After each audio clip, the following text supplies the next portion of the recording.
And now my arms are, I'm sorry, my hands are done, so I'm ready for my arms. If your yarn happens to end in the middle like this, perfect. It's even better than ending on the end over here. So that will get pinched together and you're less likely to see those ends.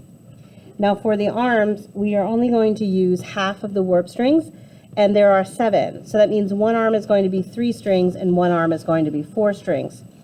If it's easier for you to remember, take a small piece of paper and slide it under the first 3 or 4 strings here, and then just weave on those. It is the same weaving pattern, so we're still doing tabby weaving.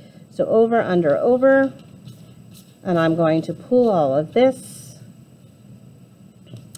and I am going to continue to go back and forth, and I'm going to put my finger right here to hold that down so I don't yank my string out by accident, just the way that paper went out. There we go.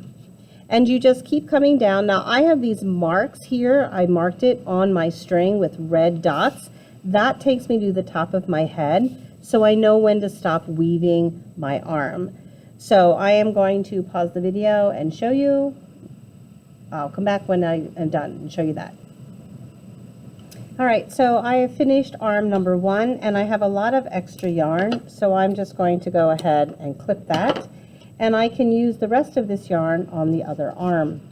So again, this is going to be 4 strings, so I'm going to put my paper in here if you need it, just to block that off, so I'm only looking at what I'm going to be weaving.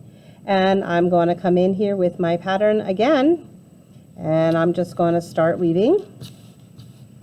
Still dealing with tabby weaving.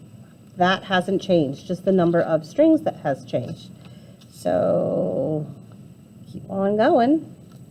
Again, I'm weaving down to those marks that I have. And I'm going to pause the video again and show you what it looks like when we are all done. And here are the 2 arms. They are done. Weirdly, that is one piece of yarn. So I used half for one side and half for the other side. And it worked out really well. So the next video is going to be on the hair.